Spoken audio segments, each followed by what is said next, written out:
Angina. Angina is a chest discomfort or chest pain, which is felt like a pressing pain on the chest. It's a very common symptom of cardiac ischemia, which occurs due to imbalance of oxygen supply and oxygen demand. Basically, in normal physiological condition, our oxygen supply, which is supplied to the myocardium of the heart, is met by the oxygen demand of the myocardium. So basically what the myocardium gives, this is what it gets. So the oxygen demand of the myocardium is met by the supply of oxygen to the myocardium, and any condition that changes the oxygen supply or oxygen demand will basically potentially can cause cardiac ischemia, which of course is accompanied a lot of times by angina. So this anginal pain may radiate to one arm, both arms, head, neck, or even epigastrium, or may not radiate at all. And the reason why it can radiate to the epigastrium is because when we eat and our epigastrium contracts, basically when we eat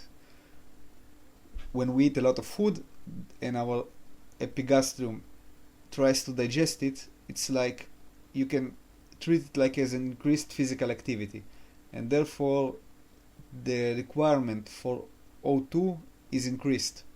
So because there's increased O2 demand, and maybe the O2 supply is the same or even reduced, it may precipitate angina. So basically it may radiate to one arm, both arms, head, neck, and epigastrium, or maybe a combination of those.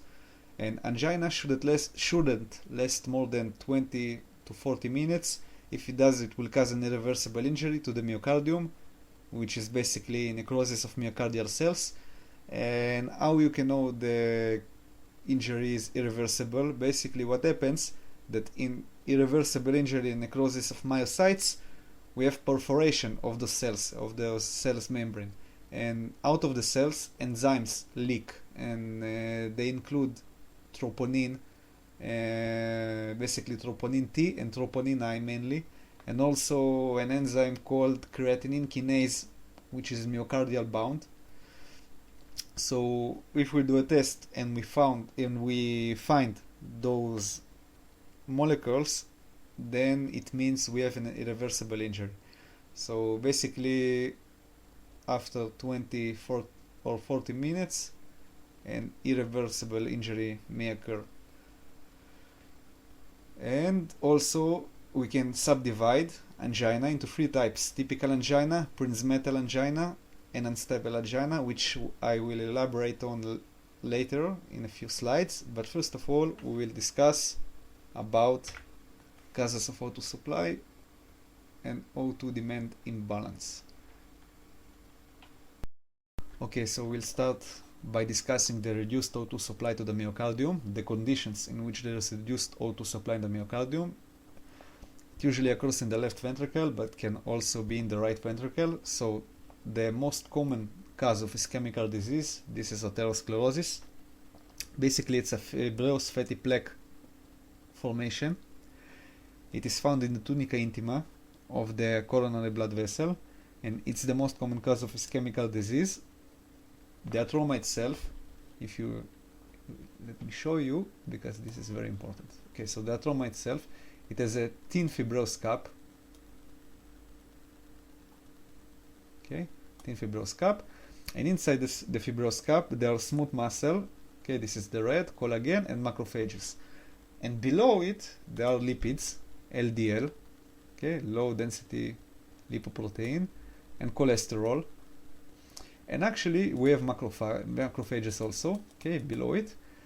And the idea is that some of the macrophages actually they swallow the lipids. Okay, here you go, like macrophages that swallow the lipids, and they become what is called foam cells. Okay, this is special for atherosclerosis. You can see histologically foam cells, which are basically macrophages who have taken up lipids. And of course we will see connective tissue. So this is a typical atheroma, and again, there are macrophages from cells, lipids, low density lipoproteins, cholesterol, and on the sides of the atheroma there is a process of neovascularization. Basically, the platelets and endothelial cells of the coronary blood vessels and the macrophages, they release growth factors which cause a process of neovascularization, and we can see a process of neovascularization at the sides of the fibrous fatty atheroma plaque. So those are called vasa vasorum, which are very small blood vessels, and I will explain to you what they do or what problems they do later on. So basically, this atheroma, it doesn't start like this. It starts as fatty dots, okay? And over the time, it becomes like fatty streaks. So instead of dots, it will be like a streak, a continuation, okay? And as time goes on, as years pass by, they become atheroma plaques. And usually, by the age of 40 plus, we will have atheroma plaques. Like almost everyone will have them. I should say that everyone will have them. But the question is that which part, like the percentage of the coronary blood vessel lumen they obstruct, because they are not necessarily cause any ischemical disease. It just depends on the percentage of obstruction of the coronary artery blood vessel lumen. So they keep on growing inside the coronary vessel. Eventually they will cause a blood flow obstruction. Those plaques, like this one, they are called stable atheroma plaques, and they act as fixed obstruction.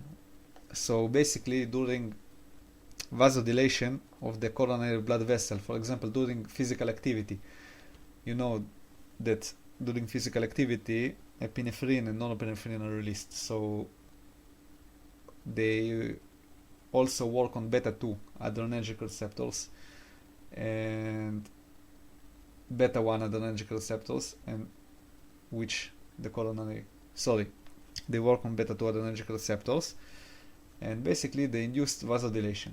And this stable atheroma acts as a fixed obstruction. Basically, the coronary artery dilates, right? But the atheroma does not dilate, so the obstruction stays. So this is called a fixed obstruction. It does not dilate in vasodilation. So to produce ischemia, this stable atheroma plaque has to block more than 70% of the coronary blood vessel lumen. Okay, more than 70%. And the ischemia will develop, in this case, especially during exercise, okay, or during some kind of emotional stress, and of course that in most of the time it will be accompanied by angina, and it also can be caused by hypertension or tachycardia, basically condition which increase the demand for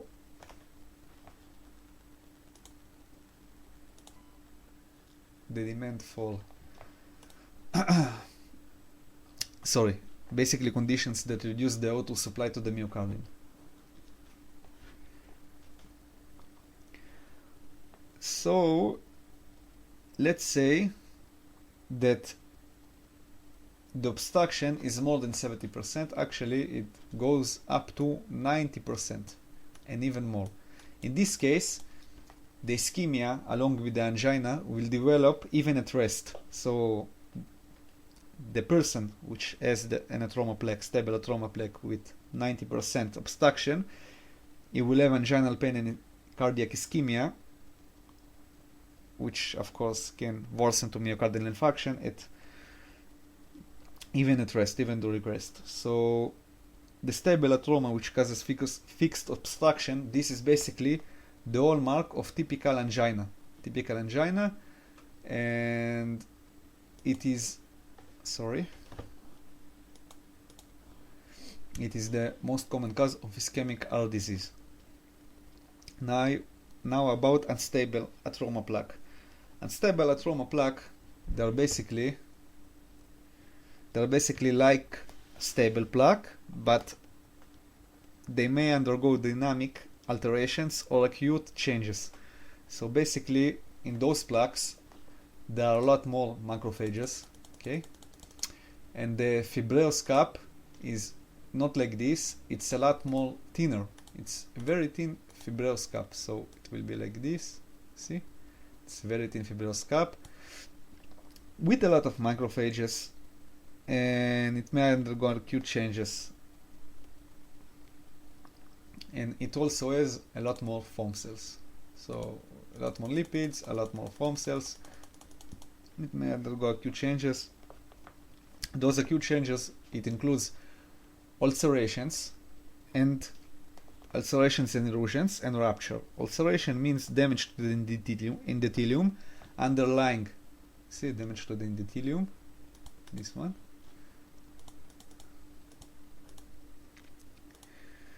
Underlying the basement membrane, and basically it exposes the basement membrane, and the basement membrane is highly thrombogenic, so it will attract a lot of platelets, and they will stick and develop a thrombus. So on top of the plaque, a thrombus will develop. So let's say like this, thrombus, top of the plaque, and thrombus will start developing. Basically, not a thrombus. First of all, platelets will aggregate. This aggregation of platelets will basically add up to the luminal obstruction. Actually, unstable plaque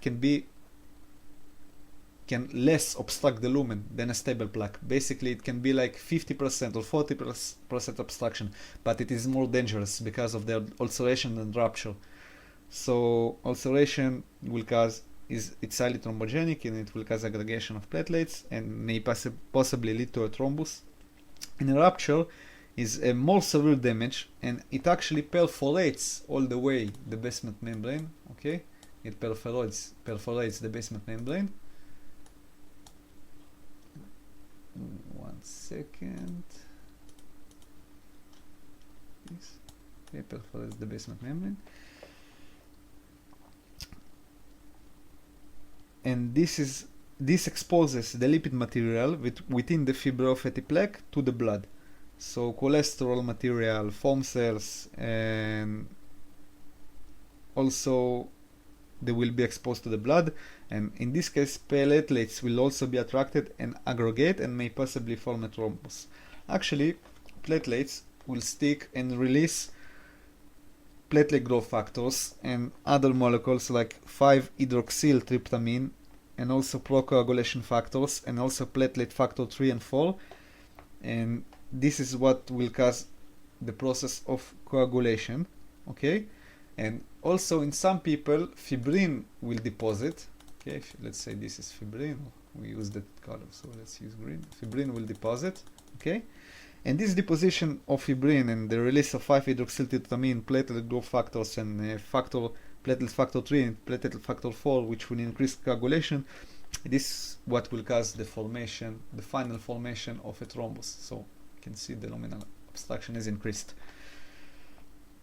So, like I said to you, also the vasovasorum formation is due to smooth muscle and macrophages and platelets and endothelial cells, which release growth factors. And those vasovasorum, which are the small blood vessels here, okay, they are very weak. They are very, very weak. So a little irritation to those small blood vessels can actually cause intra-plaque hemorrhage. Okay, and the plaque will balloon out and it will swell up. So intra-plaque hemorrhage, blood will enter.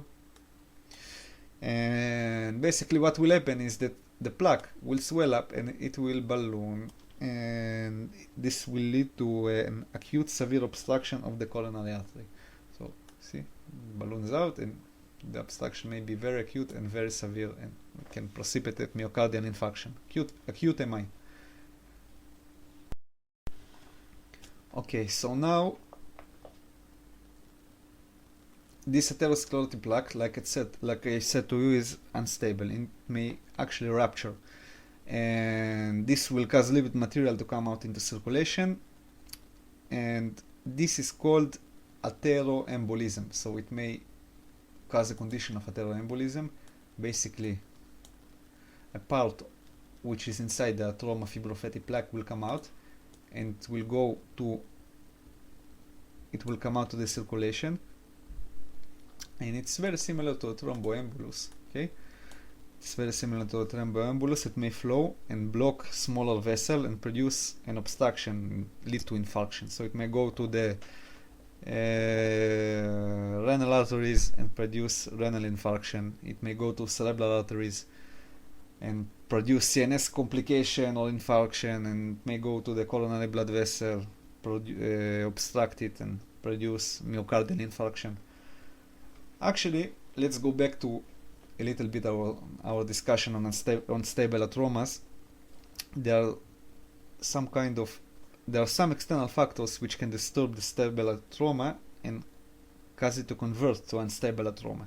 So like I said, the unstable atheroma is more prone to dynamic changes and acute changes, which will cause the formation of a thrombus. So actually stable atheroma can become unstable atheroma, and this is done by external factors or external stimuli. Those factors include tachycardia, vasospastic coronary arteries, and increased demand of O2 of the myocardium, and also increased amount of adrenaline, which raises blood pressure and causes vasospasticity, and it also increases platelet aggregation and chance for thrombus formation.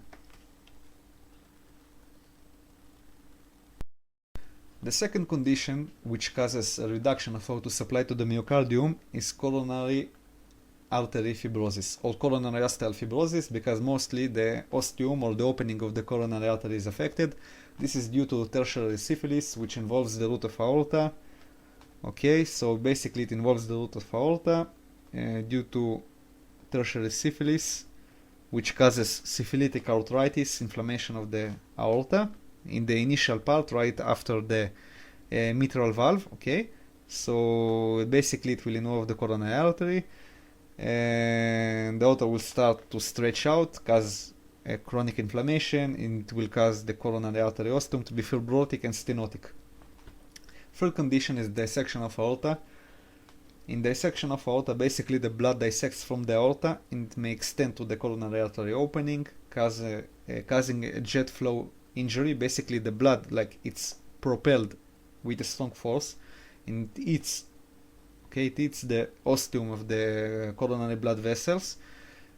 Of course it injures it, and causing fibrosis and stenosis, leading to myocardial infarction. Another condition which causes a reduction of O2 supply to the myocardium is coronary vasculitis, and also coronary artery emboli. Coronary artery emboli, basically it can occur due to a couple of reasons. First of which is thromboembolism. Thromboembolism, basically thrombus is formed, let's say in the atrium, and it may dislodge, and it may go to systemic circulation. Okay, become a systemic thromboemboli, or maybe let's say there is infective endocarditis and vegetations are formed and broken down, and it may go to systemic circulation and cause infarction in multiple tissues, including myocardial infarction if it goes to the coronary blood vessel. So second type of coronary artery emboli, it could be a fat emboli. So the fat emboli, it occurs due to multiple crushed bones, okay, multiple injuries, or a very severe injury.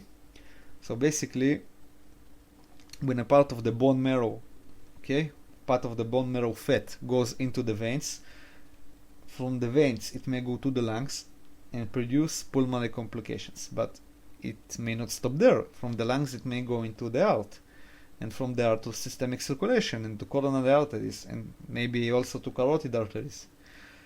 Okay, actually more often it will go to carotid arteries and produce CNS complication, but it may also go to coronary arteries and cause ischemic disease. So another complication is deep vein thrombosis. Okay, deep vein thrombosis coming from the lower limbs to the lungs, okay, to the venous side, into the inferior vena cava, and then to the pulmonary circulation.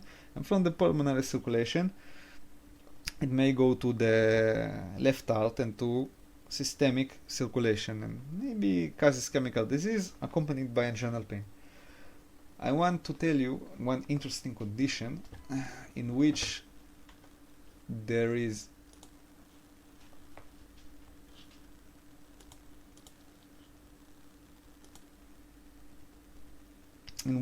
deep vein thrombosis. Okay, let's say a patient has, this is the heart, okay, this is right atria, left atria, right ventricle, left ventricle. So in some patients there are atrial septal defects. Let's say, actually let's do it like this. Let's say there's atrial septal defect. Okay, it means then when blood pumped to the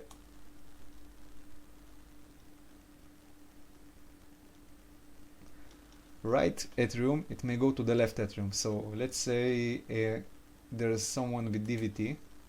Okay,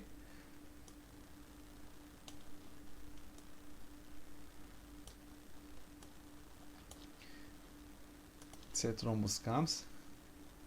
Actually, a thrombus may come into this, go to the right atrium, and through the atrial septal defect, it may go to the left atrium, and of course, it may go to systemic circulation, to the left ventricle, and be pumped into systemic circulation. So this condition is called paradoxical emboli. Paradoxical emboli includes a septal defect, atrial septal defect, and a thromboemboli, which goes through this defect and pumped into systemic circulation.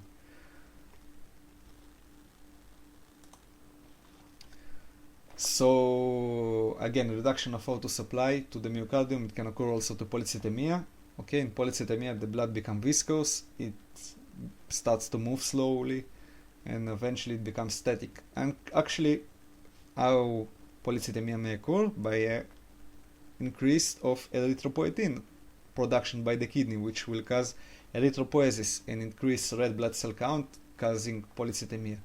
And why does erythropoietin occurs? Maybe because hypoperfusion to the kidneys. So basically maybe due to decreased cardiac output, hypoperfused kidneys, release erythropoietin. So this is just an example.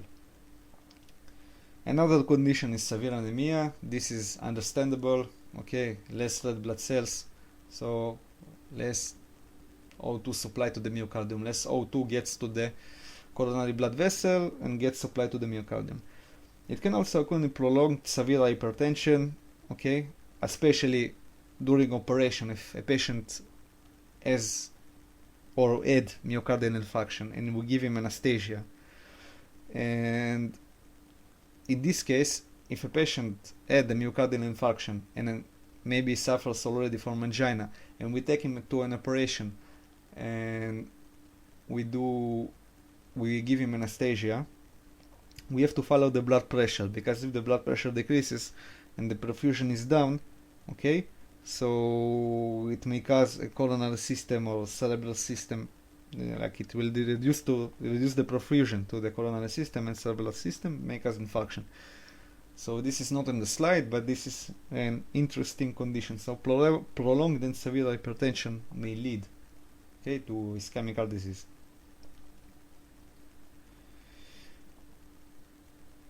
Also, another condition is severe chronic lung disease. Severe chronic lung disease, for example, chronic obstructive pulmonary disease, COPD, chronic bronchitis, and severe asthma. Okay, so those may also reduce the O2 supply to the myocardium. And the final condition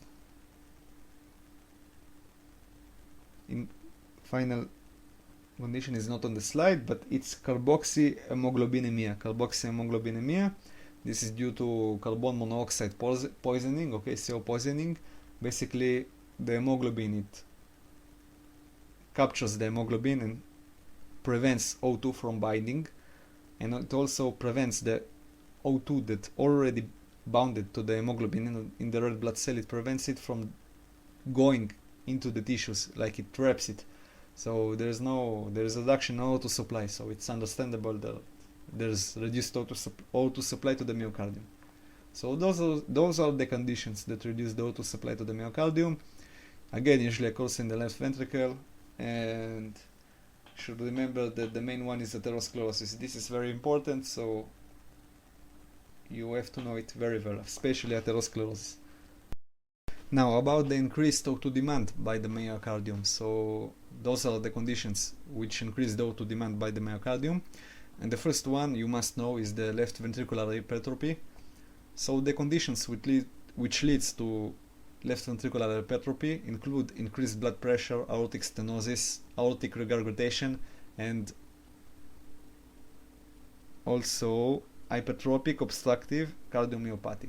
So the idea with those conditions, okay, if we have an increased blood pressure, for example, we have an increased total peripheral resistance. So let's say our heart, okay, this is the ventricle, this is the atrium, okay, say this is our heart, this is the aorta, and it goes to the systemic circulation.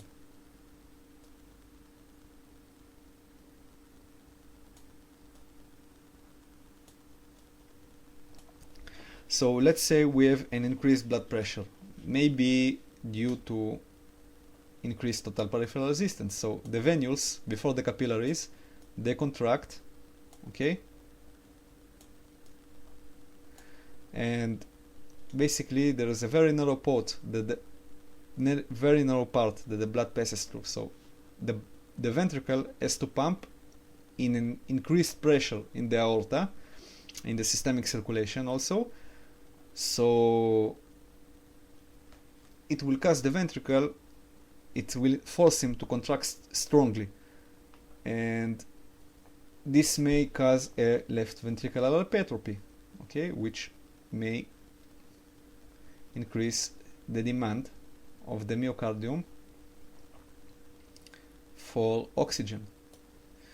Another condition is aortic stenosis. Let's say we have aortic stenosis. This is the aortic valve stenosis. What happens in aortic stenosis is during left ventricular contraction, it has to pass the blood through a very narrow point, and this point is very narrow, and due to this the ventricle will have to contract more strongly, more forcefully to pass the blood, and this will cause a left ventricular hypertrophy. Actually, if you will allow me to elaborate, in some cases it will not be able to pass all the blood, okay, it will not be able to pass all the blood that it wants. Basically it will reduce the ejection friction of each systole. So basically what will happen after systole, and when diastole starts, the heart will get filled by the left atrium, but because some of the blood that it should have pumped out to the systemic circulation is still inside, we have a condition of increased end-diastolic volume. And because there is increased end-diastolic volume, maybe if you remember Laplace's law, pressure equals volume divided by radius, okay? So basically there will be a volume, initially there will be a volume increase, and this will cause an increase of pressure. So basically what will happen, the left ventricle will undergo hypertrophy in order to pump the increased amount of volume inside the left ventricle into systemic circulation against a narrow point created by the aortic stenosis. So those are two factors actually. And actually, because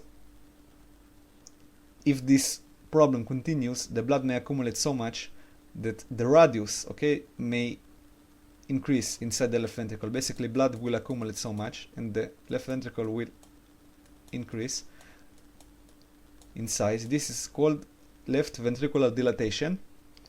Okay, because as you see, the radius is contra-proportional to the pressure. So pressure equals V proportional to the volume. So volume increases, pressure increases, but radius increases, pressure decreases. So the pressure generated by the left ventricle decreases. This is called the Laplace's law. Laplace's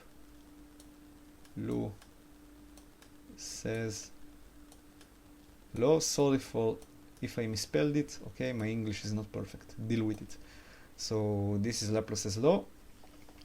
And after left ventricular dilatation, if the problem still continues, it may cause left ventricular failure, but this is just for you to know.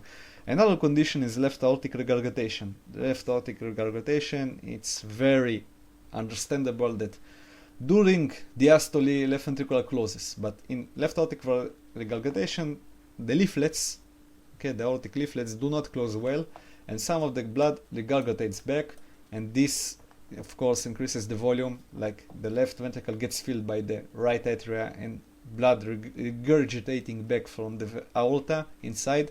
So the volume increases, the pressure increases, and left ventricular hypertrophy occurs. Another condition is UCOM, or hypertrophic obstructive cardiomyopathy, and this is very interesting. I'll explain you a new diagram because it's interesting. This is the atria, this is the ventricle, this is the aorta. Okay. In hypertrophic obstructive cardiomyopathy, it's a typical condition, for example, for a young man student which dies from athletic activity due to maybe asymmetric hypertrophy of the left ventricle, which is especially at the septum. Okay, so basically there's asymmetric hypertrophy of the left ventricle, usually at the ventricular septum. Let's suppose there's the ventricular septum over there. Basically what happens is during systole, when the blood ejects to the systemic circulation, the heart contracts. So the obstruction, because the heart contracts, it will go like this, and it will obstruct during systole the passage of the blood to the systemic circulation. And this will of course reduce the O2 supply. Okay, reduce the O2 supply to systemic circulation.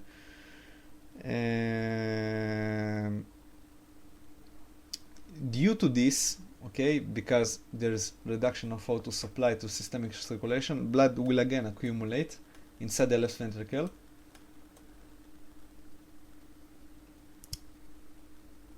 And actually, because of the reduction of the blood supply, also the left ventricle will try to contract more forcefully, more strongly. It will undergo again left ventricular hypertrophy to try to eject more blood and increase the ejection friction. Okay, also because they increase the diastolic volume, and also because it just as a compensatory mechanism. Okay, so it tries to eject more blood. So again, the conditions which cause an increased O2 demand by the myocardium. The first one is left ventricular hypertrophy, which involves an increased blood pressure, aortic stenosis, aortic regurgitation, and hypertrophic obstructive cardiomyopathy. Another condition is increased heart rate. Okay, increased heart rate. So basically, in a cardiac cycle, the systole normally is longer than the diastole. Therefore, if heart rate increases, then the heart will spend more time in systole than in diastole. And because during diastole the heart basically is relaxed and the supply to the heart increases. Let me explain it to you.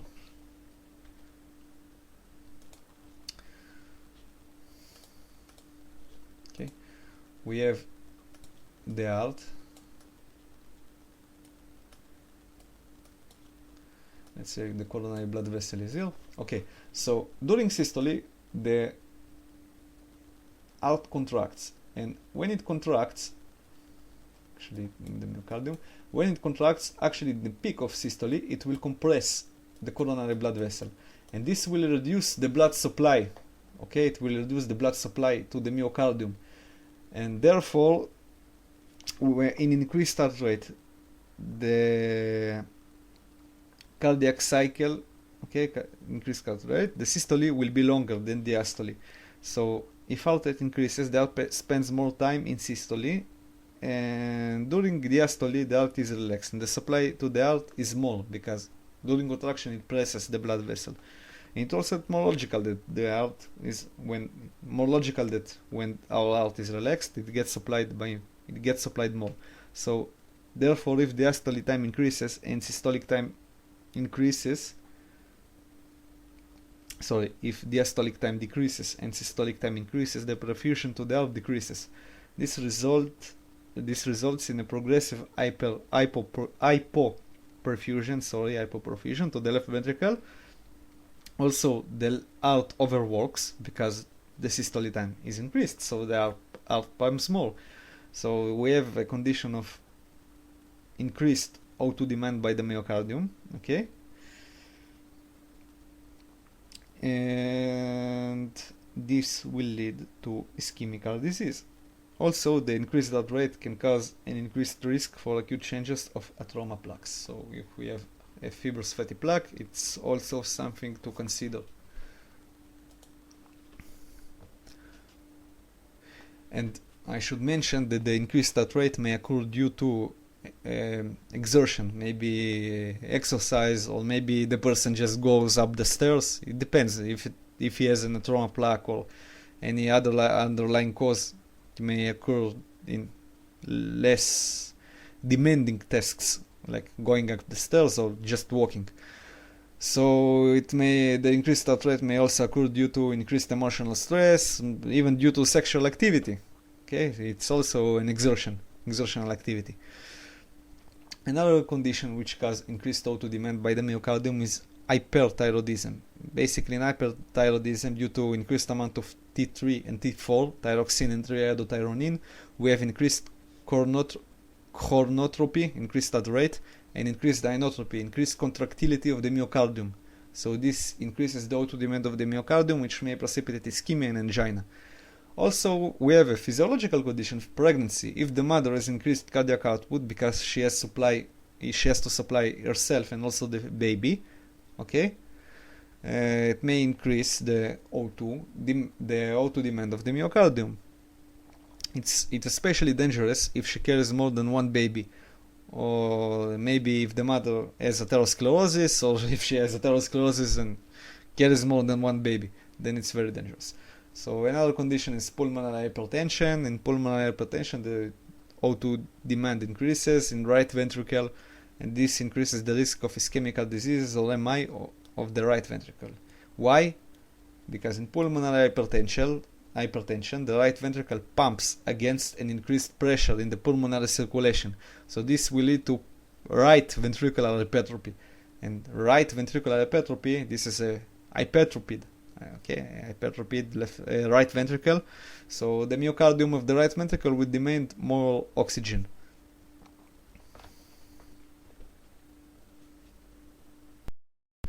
So, like I told you, we have three types of angina. The first one is typical angina. This is the most common type of angina. It occurs mainly in males due to atherosclerosis that occludes more than 70% of the coronary artery. Okay. Again, if it occludes more than 70% of the coronary artery, the ischemic heart disease accompanied with angina will occur during maybe exercise, exertion, emotional stress. Okay. Again, if the obstruction is more like 90%, then it may occur also during rest. So due to reduced O2 supply and increased O2 demand. And it may be relieved by taking rest. Okay, so if we take rest, then the O2 demand of the myocardium is reduced because the heart has to pump less. So O2 demand will meet the O2 supply. And if the rest doesn't help, the person can take nitrates. And nitrates nitrates, this is a group of drugs which dilate the smooth muscle. And smooth muscle dilation, basically it will cause two things. It will increase our end diastolic volume. Sorry, it will decrease our end diastolic volume. So less volume will be supplied to the left ventricle after diastole. And if less volume is supplied to the ventricle after diastole, it has to contract less because it has to eject less volume. So the reduced end diastolic volume will cause less work of the myocardium, of the left ventricular myocardium. And therefore, it will reduce the chance of ischemic disease and typical angina. It will also cause an decreased total peripheral resistance because it will cause smooth muscle vasodilation.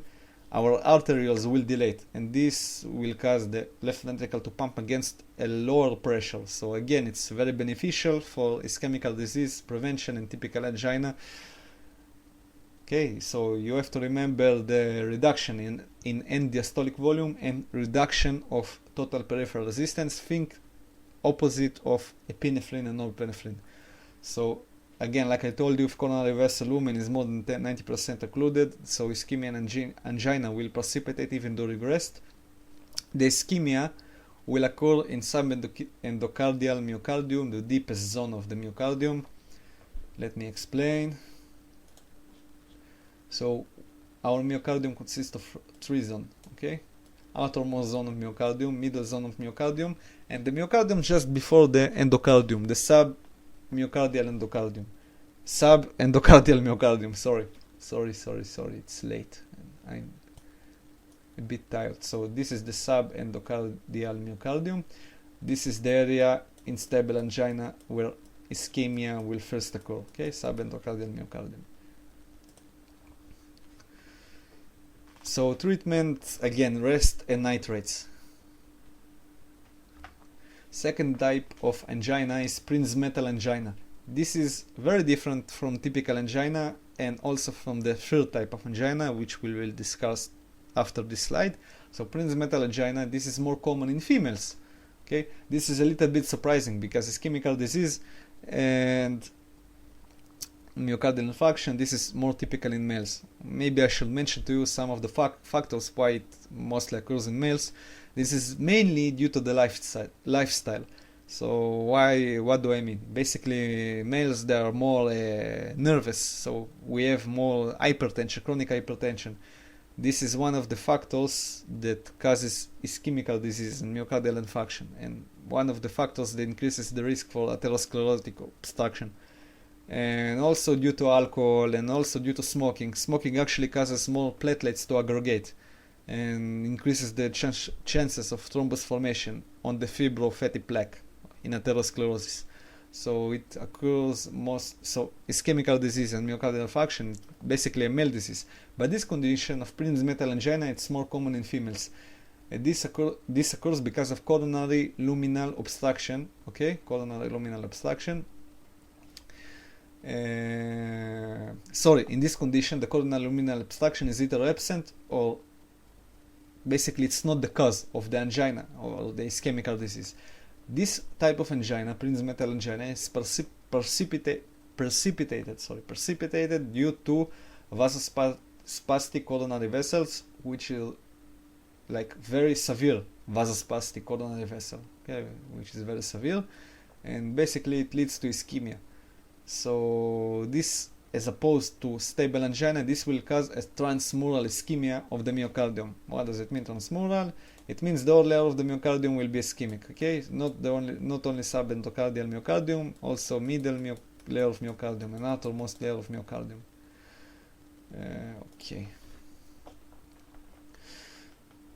Okay, so basically because it will lead to transmural ischemia of the myocardium, the anginal pain will be more intense and more prolonged than subendocardial ischemia. So Prinzmetal angina will produce more prolonged and more intense pain. Treatment for this are nitrates, calcium channel blockers like nifedipine, however you spell it. Those cause arteriodilation and because in pre-metal angina the blood vessels are spastic, coronary blood vessels are spastic. This is what produces the ischemia. It's very beneficial. And we avoid giving beta blockers. Why? Because beta blockers, along with blocking beta 1 adrenergic receptors, they also block beta 2 adrenergic receptors. And because the problem is the vasospastic blood vessels, if you block beta 2 adrenergic receptors, it will cause vasoconstriction. So we don't want to do vasoconstriction of coronary blood vessels. It will only increase the ischemia, increase the obstruction, and will precipitate ischemic heart disease and worsen the pre-metal angina and may produce myocardial infarction. Third type of angina is called unstable angina. Okay, so it results from unstable atherosclerotic plaque that undergoes acute change. So like I told you, we have unstable atherosclerotic plaque. And it's unstable because it may undergo dynamic changes or acute changes due to the fact that it may cause erosions, ulcerations, and perforations. So basically, platelet aggregate and coagulate and form a thrombus. And the platelet plaque and the atheroma plaque will produce together a partial obstruction, which may be very big, more than 90% over time. And the thrombus may grow further, occluding the vessel, causing an acute infarction. So unstable angina will produce a subendocardial myocardium ischemia, same as stable angina. And this condition of unstable angina, it may be reversed to a stable angina if the patient is treated aggressively and on time. So treatment for unstable angina will include antiplatelet, antithrombotic drugs like aspirin. Again, I can't stress this enough. In unstable angina, the problem is the formation of the platelet and the thrombus, which further occlude the blood vessels. So of course we give antiplatelet and antithrombotic drugs like aspirin to prevent it. And second thing we can do is reduce the work of the myocardium. This will reduce the O2 demand of the myocardium, less work, less O2 demand. We can give coronary artery vasodilators to increase the blood supply. To decrease the blood supply. We give coronary vasodilators to decrease the blood supply. This will decrease the end diastolic volume and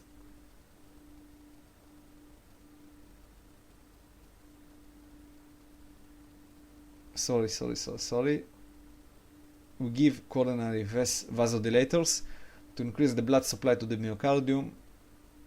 Okay, so this will increase the O2 supply.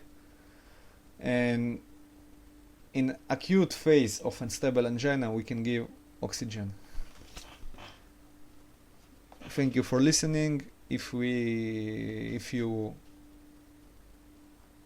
want to know something that wasn't mentioned in this lecture, please let me know, leave a comment, subscribe.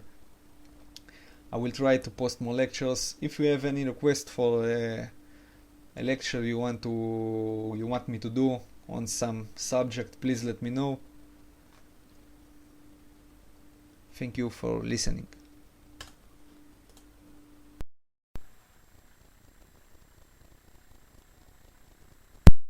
Guys, a quick correction. In the causes that reduce the O2 supply to the myocardium, in the last part of the slide, the severe prolonged hypertension, it's not actually hypertension, of course it's a mistake, it's hypotension, severe prolonged hypotension. So if someone had a myocardial infarction and has severe prolonged hypertension, maybe due to a very long operation in which we give anesthesia and the blood pressure is dropping down, it may cause hyperperfusion of the coronary vasculature, and it will lead to ischemic heart disease and to anginal pain. So of course we have to monitor blood pressure falling. So it's not severe prolonged hypertension, it's severe prolonged hypotension. So take notice. Sorry for the mistake.